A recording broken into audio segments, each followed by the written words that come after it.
नमस्कार दोस्तों। Global IAS में आप सबका हार्दिक स्वागत एवं अभिनंदन है। आज जो हम टॉपिक लाए हैं, एक बेसिक टॉपिक, यूपीएससी प्रीलिम्स और मेंस दोनों के लिए महत्वपूर्ण है, क्योंकि इसका प्रशासन में सबसे ज़्यादा रोल दिखता है। हम देखेंगे जो मुगल पीरियड है, मुगल जब साम्राज्य देखते हैं तो मुगल साम्राज्य में बाबर के बाद में हुमायूं, लेकिन हुमायूं कुछ ही समय के लिए रहते हैं कि इनका प्रशासन समाप्त हो जाता है, ये भाग जाते हैं पराजित होकर के। और पराजित करने वाला कौन है? नाम सुने होंगे, शेर शाह सूरी। तो हम शेर शाह सूरी पर समझेंगे, मुगल प्रशासन के बीच में ही आ गए हैं। शेर शाह सूरी का प्रशासन, शेर शाह सूरी, इन पे कई प्रश्न पूछे जाते हैं। इंपॉर्टेंट प्रश्न बनता है शेर शाह सूरी पर। इनकी मुद्रण प्रणाली क्या थी, यहां से प्रश्न बनता है। इनका मुद्रण सिस्टम क्या था, मुद्रा का जो प्रणाली था वो क्या था?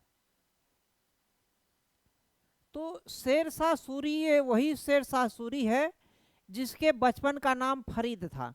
हम बेसिक थोड़ा सा इस पे फैक्ट देख लेते हैं, उसके बाद में हम इसका एनालिसिस करते हैं। फैक्ट में क्या कहता है कि इसके बचपन का नाम क्या था? फरीद। बचपन का नाम था फरीद।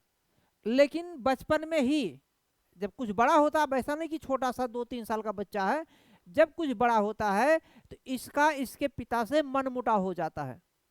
मनमुटाव होने के कारण ये भाग कर चला आता है जौनपुर। जौनपुर उन दिनों शिक्षा और संस्कृत का, एजुकेशन एंड कल्चर का हब हुआ करता था, केंद्र हुआ करता था। उस समय जौनपुर को भारत का सिराज कहा जाता था, क्योंकि शिक्षा और संस्कृत का केंद्र था। तो वहां पर ये फरीद आकर के जो है शिक्षा अपना ग्रहण करता है जौनपुर में। ये आता कहाँ पर? फरीद जौनपुर में। जौनपुर उन दिनों राज्य हुआ करता था और उसकी कैपिटल भी थी जौनपुर, और शिक्षा संस्कृत का केंद्र। यहाँ से इसने शिक्षा ग्रहण किया, बहुत बढ़िया ढंग से शिक्षा को ग्रहण किया। दक्षिण बिहार की अगर बात करें, हम मैप बनाने की आवश्यकता नहीं, अभी मैं समझ रहा हूँ क्योंकि सभी लोग जान रहे हैं दक्षिण बिहार, साउथ बिहार। तो वहाँ का जो इनका क्या नाम है, हसन खां, हसन खां ने इनको निमंत्रित किया, बुलाया, और उनके साथ में ये जब शिकार करने के लिए गए जो भी है, तो ऐसा कहा जाता कि ये फरीद ने एक शेर को मार दिया था। इसलिए हसन खां ने इन्हें, फरीद को, शेर खां की उपाधि दे दिया। और जब शेर खां की उपाधि दे देते हैं तो ये वहीं से ये शेर शाह सूरी के नाम से प्रसिद्ध होने लगते हैं। तो हम ज़्यादा बेसिक नहीं बात करके हम अपने मुद्दे पर आते हैं। मुद्दा हमारा क्या है? मुद्रण प्रणाली, जो मेंस में और प्रीलिम्स में दोनों के लिए महत्वपूर्ण है। देखिए, ये जो शेर शाह सूरी है, अभी जो शुरुआत में नाम फरीद लिया हुआ था, जब शासक बनता है हुमायूं को पराजित कर देता है और शासक बनता है, तो ये शेर शाह सूरी जो पुरानी मुद्रा प्रणाली थी, पुरानी मुद्रा प्रणाली, जो पुरानी मुद्रा थी, उसको क्या कर देता है? समाप्त कर देता है। पुरानी मुद्रा को क्या कर दिया? समाप्त कर दिया। उनके स्थान पर, इनके स्थान पर सोने का, गोल्ड, चांदी का, सिल्वर और तांबे का सिक्का चलवाता है, रुपया। ये जो रुपया है वो सिक्के का है, कागज का रुपया नहीं है, सिक्के का रुपया, अर्थात सिक्का है लेकिन वो रुपया के रूप में है। तो जो सोने का सिक्का चलवाया है, इसका नाम क्या दिया है?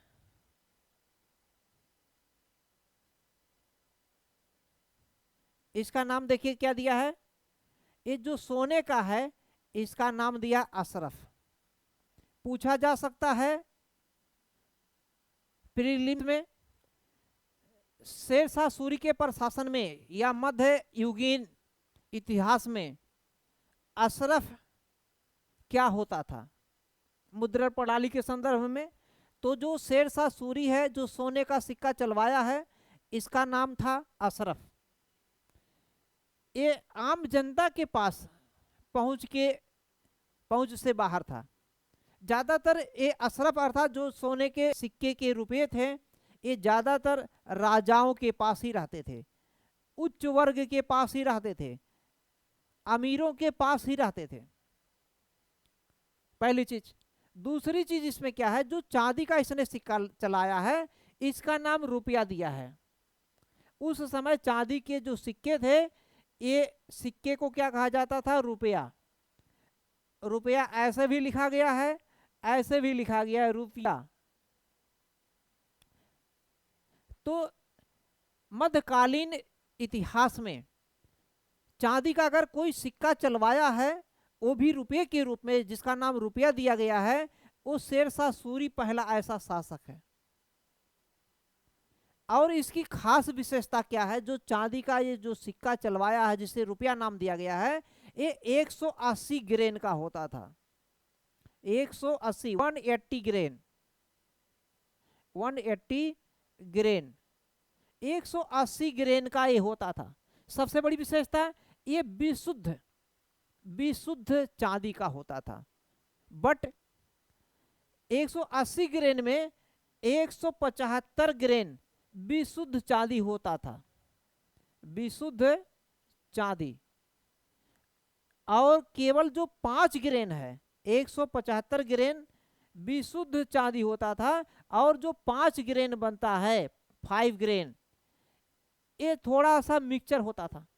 कारण क्या है, पूरा का पूरा यदि चांदी रहेगा तो हो सकता सामान बनाने में जो भी चीज बनाया जा रहा है हो सकता ना बन सके।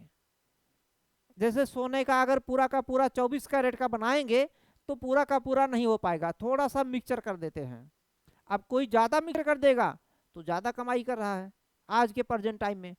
तो उस समय ये जो चांदी का होता था 180 ग्रेन का विशुद्ध चलवाया था। और विशुद्ध चलवाने वाला पहला शासक कौन था, ये क्या चीज आ गया,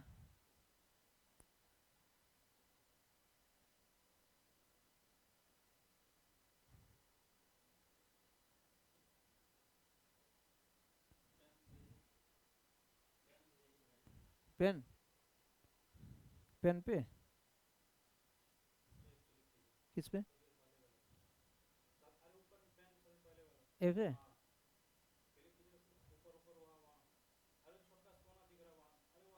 यहाँ पे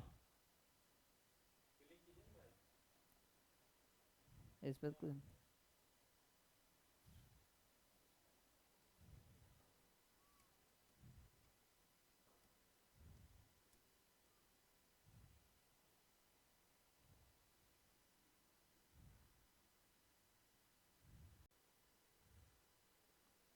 हाँ। तो हम लोग देख रहे थे शेरशाह सूरी का जो है मुद्रण प्रणाली जो है, शेरशाह सूरी इनका मुद्रण प्रणाली मैंने बता दिया कि इन्होंने सोने का भी चलाया है गोल्ड, इसके साथ में चांदी का भी चलाया है सिक्का, और किसका चलाया है, तांबे का सिक्का। 3 चीजें इन्होंने चलाया। जो पुराना सिक्का चल रहा था मिश्रित पुराना जो सिक्का था, इसका मतलब क्या, कुछ मुगल वकाल वाले रहे होंगे, कुछ उसके पहले दिल्ली सल्तनत वाले रहे होंगे, उन सबको बंद करके नया इन्होंने शुरू किया। जिसमें मैंने बताया कि सोने का जो सिक्का होता था इसका नाम अशरफ हुआ करता था, पहली बार इसने शुरू किया है। चांदी का सिक्का ये रुपया कहलाता था, क्या कहलाता था, रुपया। और ये रुपया जो होता था 180 ग्रेन का होता था। कितने ग्रेन का, 180 ग्रेन का। और विशुद्ध मध्यकालीन इतिहास में विशुद्ध चांदी का रुपया चलाने वाला जो है वो कौन है, ये शेरशाह सूरी है। इस 175 ग्राम में इसका विशुद्ध विशुद्ध कर बात करें तो 175 ग्राम होता था। कितना होता था? 175 ग्रेन, 175 ग्रेन का होता था। दूसरी चीज, इसने जो तांबे का लाया है, तांबे का जो सिक्का चलवाया है, ये भी सिक्का ही है लेकिन रुपये के रूप में है, यानी कि कागज का रूप में नहीं है, ये रुपया है। और जो तांबे का सिक्का चलवाया है ये सिक्का है। इसको इसके समय में इसके सिक्के को, तांबे के सिक्के को दाम कहा जाता था। इसका मतलब क्या? इसका मतलब अगर आम जनता की बात करें, आम जनता में जो सिक्का प्रचलन में था वो अशरफ रहा होगा या रुपया रहा होगा, अशरफ रहा होगा या रुपया रहा होगा या जो है दाम रहा होगा। ये चांदी मैंने लिखा है, चांदी, ठीक। तो अब दाम रहा होगा या रुपया रहा होगा या अशरफ, जो आम जनता में, या जो सरकार अर्थात शेरशाह सूरी जो टैक्स लेता था, कर लेता था, वो किस रूप में लेता था? दाम के रूप में या रुपए के रूप में या अशरफ के रूप में? देखिए, जो तांबे का जो सिक्का है इसकी मात्रा ज्यादा था, आम जनता में जो प्रचलन में था यही जो दाम होता था, जो तांबे का सिक्का होता था, यही प्रचलन में रहता था। इसका मतलब जो सरकार अर्थात जो सम्राट था उस समय, अर्थात शेरशाह सूरी अपने प्रशासन में जो राजस्व वसूल करता था, यानी कि रेवेन्यू जो लेता था, रेवेन्यू लिया जाता था, राजस्व कर लिया जाता था, जो टैक्स लेता था वो दाम के रूप में लेता था। किस रूप में? दाम के रूप में। नगद भी होता था और ऐसे भी होता था। कुल मिलाकर के किस रूप में लिया जाता था? दाम के रूप में, आम जनता में। एक कम प्रयोग किया जाता था, ये ज्यादातर बड़े बड़े लोगों में, उच्च लोगों में ज्यादातर इसका प्रयोग होता था। और ज्यादातर जो राजा महाराजा होते थे या जो बड़े उच्च लोग होते थे, उनसे भी ज्यादा अमीर होते थे, वो सोने के अशरफ का प्रयोग करते थे।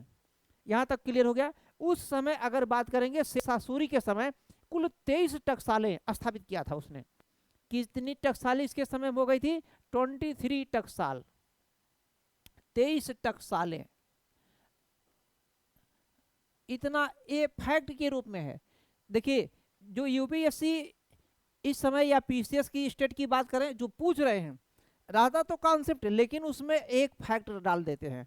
जैसे टकसाल की संख्या दे दिया 23, तो उसमें इसका मतलब वो जानना चाहता कि आपके पास कुछ और चीजें मालूम है कि नहीं, केवल इस कॉन्सेप्ट ही, कॉन्सेप्ट के साथ साथ इसको भी थोड़ा सा जानना जरूरी हो जाता है। यहाँ तक सबके समझ में आ गया होगा? अभी तक कोई डाउट हो तो तुरंत बोल दिएगा। अब एक चीज और पूछा जा सकता है, ये जो चांदी है और जो ये तांबा है, इनका अनुपात क्या होता था? तो चांदी और तांबे का अनुपात 1:64 के अनुपात में होता था। इसका मतलब अगर 64 सिक्का आप तांबे का देंगे, अर्थात दाम देंगे 64 दाम, तो एक आपको रुपया मिलेगा। इसका मतलब 1:64, 1:64 के रेशियो में होता था चांदी का और तांबे का। क्लियर हो गया? अब यहाँ पे आप कमेंट करके जरूर बताएंगे ये ग्रेन क्या होता है, कमेंट करके बताइएगा। ये आगे मैं अगले वीडियो में बताऊंगा ग्रेन क्या होगा, और इस पे हम मेंस में कैसे लिखेंगे, एनालिसिस कैसे करेंगे। पीटी